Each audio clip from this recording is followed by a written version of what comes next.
Hello and welcome, friends, family, professors, and of course some random strangers on the internet. Have you ever wanted a needlessly in-depth retelling of the rise, fall, and rise of the American bison? Basically the entire history of the American bison, from evolution to current day. No? Well, you're in luck because today you are going to get one. You're so welcome. Now let's get started. Now, some of you may be asking, why? Why am I talking about this? What's the big deal? Well, American bison are pretty much a hope story of American conservation. They've made a huge rebound after being severely impacted by humans. So to me, it's kind of a a comeback underdog story that conservationists can look at and gain some hope from, because this population has rebounded greatly from having a very, very hard time during colonization. So that's why I want to talk about it, because I think it serves as inspiration for conservationists around the world. Yeah. For starters, just some semantics and terminology. I will be talking about the American bison, or the species bison in this video. They are oftentimes referred to as American buffalo, so I will sometimes refer to them as buffalo. I know that true buffalo species are only in Asia and Africa. So for example, the water buffalo is a true buffalo species, and bison are not a true buffalo species. The only two existing species of bison are the European bison and the American bison. So, but for today, if I refer to bison or buffalo, I'm talking about the American bison, species name bison. Just to get that out there for starters. I don't want to confuse anyone if I accidentally make a slip up and refer to them as buffalo or something like that. So now that that's out of the way, we can get into the really fun stuff. So a little bit of evolutionary history about the bison. The bison family has been around for millions of years. They originated in Asia and Europe. So they've been around for millions of years, but they came to North America about 135,000 to 195,000 years ago. And then, even then, it wasn't modern day bison. They had things like longhorn bison and other different types of bison. Mostly were much larger, or a good amount larger than current day bison. And so that is kind of what prehistoric hunters relied on, as well as other megafauna and things like that. Now, modern day bison have only been around for around 8,000 to 6,500 years. So relatively short amount of time in evolutionary speed, but they have been around long enough for us to know that modern bison evolved not out of human influence, but not because of human influence. Their evolution likely happened along with the spread of seafood grasses across the plain, instead of being driven by human hunting, as some speculated, as they kind of evolved around the time of humans starting to hunt in the plains. However, it makes more sense for them to have evolved with seafood grasses spreading across the plains. Now, one important event that happened in the bison history is the Pleistocene extinction. So this, while it didn't wipe out plains bison, did end up wiping out some of their relatives, including those longhorn bison, and it also wiped out a large amount of megafauna, which prehistoric hunters relied on and hunted oftentimes. So, like I said, hunting has been around. Humans hunting bison has been there's evidence of that for about 15,000 years. However, the modern day bison evolved around 6,500 to 8,000 years ago. So no real evidence that they evolved because of human hunting. However, the Pleistocene extinction may have definitely happened partially because of human hunting. So we had things like giant sloths and those large bison that I mentioned, and saber-toothed tigers and things like that all across the Americas going extinct. Now this was in conjunction with climate change and the receding of the glaciers. So it's not likely that humans are the only cause of the Pleistocene extinction.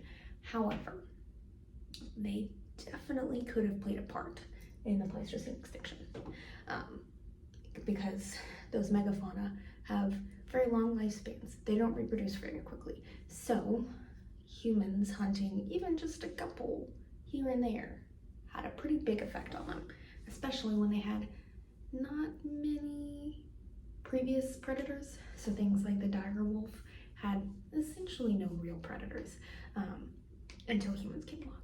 And then they started being able to hunt them. And therefore the Pleistocene extinction happened. Obviously, alongside with climate change and changing habitats and things having to migrate and not being able to, things like that. But yeah, so that happened. That's a big part of bison history. So I think the Pleistocene extinction is a good way to show that humans, even before modern day technology, have been having a large impact on the environment. However, they did not have a large enough impact at that time to get rid of modern day plains bison.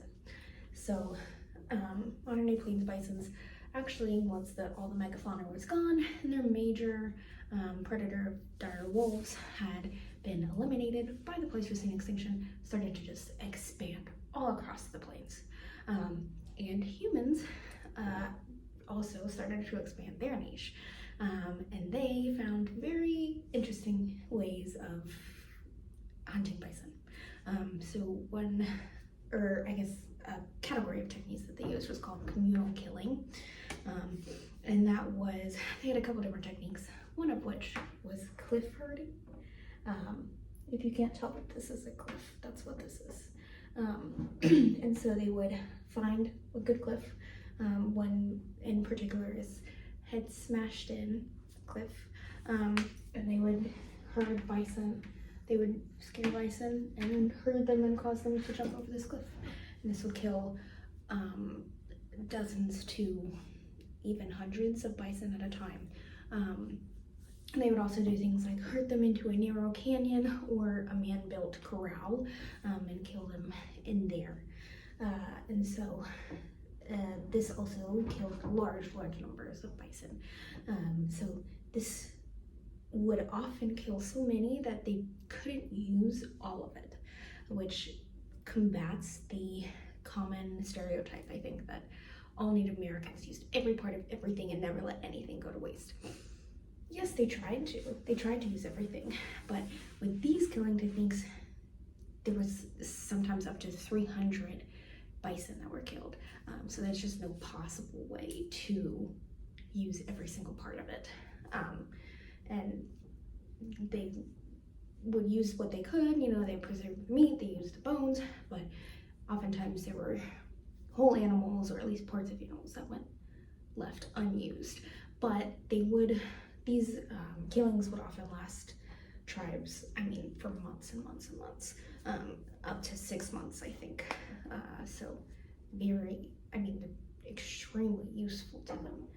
But even with these huge mass killing events, bison were still doing great.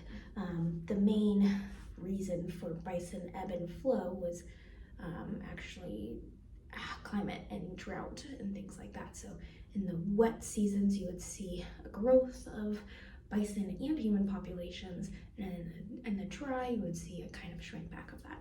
So when Europeans were first coming over to colonize, it was actually both human and bison populations were at an all-time high. so huge amounts of both humans and bison on the plains, coexisting really well. But of course, we know European settlers came into the area. Even before European settlers came into the plains, they had their effects. Firstly, they brought horses, both wild and domesticated. Wild horses were largely the first competitor bison had had for grazing since the Pleistocene extinction. So this was huge for them to not just get free reign over everything. Horses, also domesticated ones, allowed for a new kind of hunting as well as more competition between tribes. So horses allowed for more tribes to come in and be able to use the plains and start hunting bison much more easily than they would if they had to organize a whole communal killing event. So individuals often could just take horses and use them to kill bison. So this ended up creating very unstable balance between bison and humans on the plains. And this is where we start to see the very first decline in bison population, where they couldn't quite keep up with the killing that was happening. They also, Native Americans began to want to trade with Europeans. So this is where they started killing more than what they would normally, because they wanted an excess amount in order to trade with Europeans to gain a healthy trade relationship. If you can't read this, make a little chart. This is when Europeans first arrived, so we had bison at their all-time high, and horses come, and we start to decline a little bit, and then even more, we're declining because there are peace treaties going on between Native Americans, allowing for them to hunt freely in areas that were previously contested, and sustainable hunting wouldn't have been able to be a thing. And then as well as we have European hunters coming in and starting to take advantage of the bison that they can kill as well. And then even further, there was also a drought at this time, which is what was previously our main limiting factor on bison on the plains. So we've got this like big, deadly trio happening here all at the same time that are just kicking bison when they're already down. This leads to a further decline in bison. And then finally, the last straw we have is the white hunt. And this is when European settlers pretty much completely overtook the bison hunting trade and started selling really as much bison product as they could, as bison was being used for things like machinery and clothing and things like that, and food. So they really just started taking as much as possible, really. And I do want to say here that while I don't see any evidence of the US government actively sending people to kill more bison and take out bison in order to limit Native American populations, they definitely weren't stopping it. And if anything, they did acknowledge it and say, no, we're not going to put any limitations on bison hunting, because if anything, that's good for us because it will limit their population. But I don't think they actively said people to do that. It was just happening naturally in the economy, and they did nothing to stop it because they were benefiting from it. So yeah. So at this little divot, there are some estimates that say that there were fewer than 100 bison left on the plains, which unfortunately could definitely have been the case. However, at this point, This is around the 1870s. People started calling for change and conservation.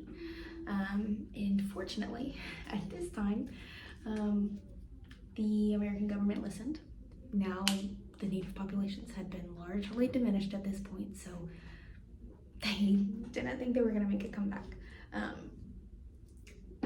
But yeah, so the US started to listen to these cries for conservation, and both private and federal programs started to be put into place for conservation. So in the 1870s is when a lot of legislation was starting to be introduced, but really in the 1900s is when things kind of more took off. So Yellowstone started their conservation program with about 23 bison in 1902, and that is when that took off for the federal government. But they got most of their bison from privately owned herds that had been already breeding and stuff from beforehand, just from private conservationists who were trying to start herds back up. So yeah, that was Yellowstone's start in about 1902. Like I said, in 1905, the American Bison Society was formed, and this was in partnership with the Bronx Zoo, and this was an effort to prevent the extinction of the American bison. And so they were able to put in a couple different programs that are still in place today. So the Wichita Mountains Wildlife Refuge, still operating today quite successfully. It's part of the U.S. Fish and Wildlife Service, and it's got lots of bison on it. And then as well as the National Bison Range, which is now the Confederated Salish and Kootenai Tribe Bison Range. I hope I pronounced those right. And that also has a lot of bison on it. So pretty successful endeavors by this American Bison Society, which has since gotten a more recent revive in 2005 to help try and raise more awareness of bison, especially wood bison, which I'll talk about later. So currently, the bison have been moved to near threatened on the IUCN Red List, so actually doing pretty good with a population of about 400,000. So way better than the less than 100 that we had in the 1870s over a relatively short amount of time.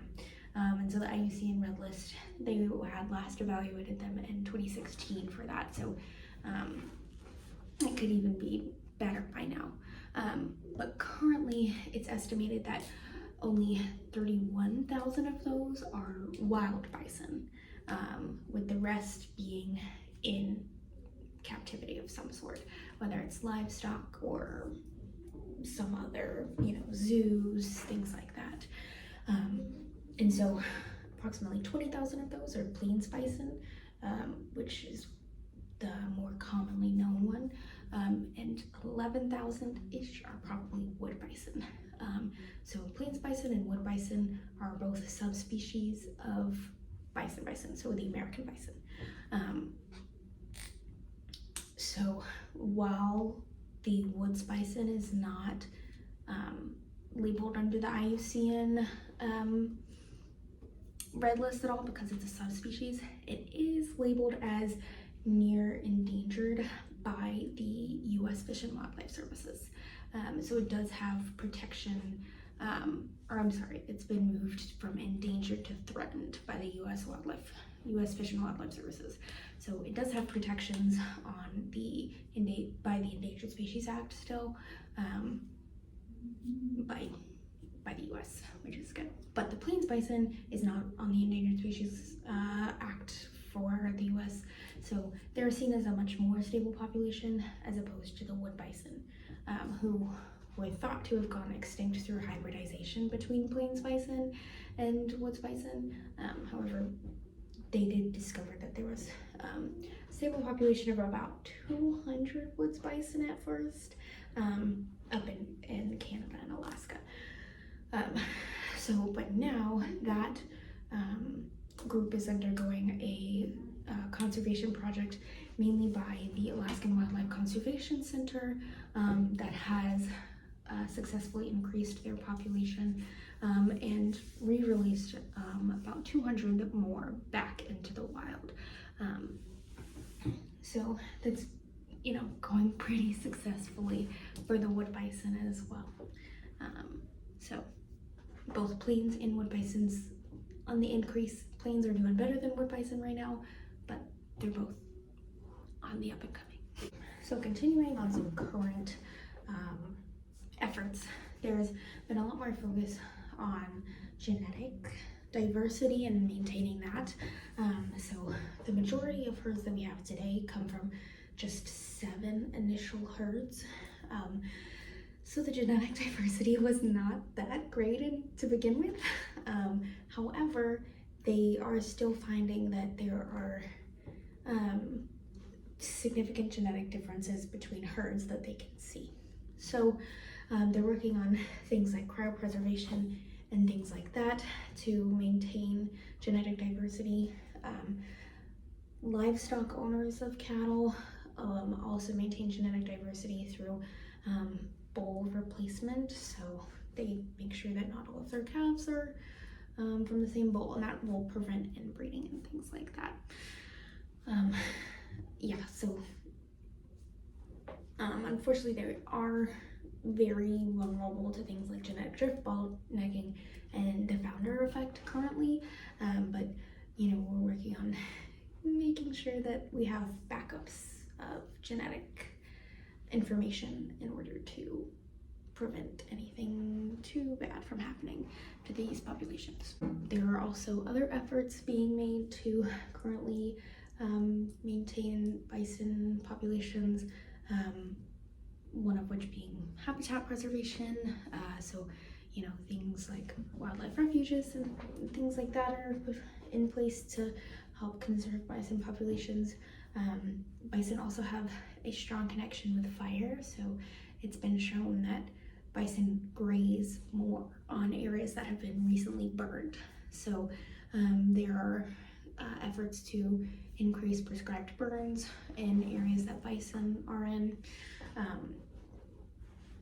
And there's also the Intertribal Bison Cooperative that was formed in order to increase bison population on indigenous lands and bring back the spiritual and cultural connection between indigenous peoples and bison. So all of these current efforts are great. They are showing huge promise. As we can see, the bison population is increasing, which is what we want. I think in conclusion, while humans definitely caused the decline, we also played a huge part in the following incline that would not have happened without human effort and calls for conservation. They likely would have just simply gone extinct without any sort of human effort. I think it's definitely interesting how something that's not traditionally seen as a part of conservation, which was livestock, was used as a huge part to keep the species alive and at the levels that it is today. And I think it's just a huge hope story in conservation that shows that even if humans have caused this huge decline, we can help bring a species back. It's not impossible to bring a species back from fewer than 100 specimens. And it does take a huge combination of efforts. It wouldn't have happened without those captive breeding. It wouldn't have happened without the environmental, land preservation, and it wouldn't have happened without indigenous cultures and embracing that. So it just goes to show that conservation biology is a huge amalgamation of different aspects of life and science and everything like that. So overall, I think it's a huge success story that conservationists can look to for some hope and inspiration, and it really shows how people can come together in order to fight for a species, and how that can be actually very successful and beneficial. Yeah, so thank you so much for watching. I hope you learned something. I hope you found it interesting and fun to learn. So yeah, bye. Have a good day.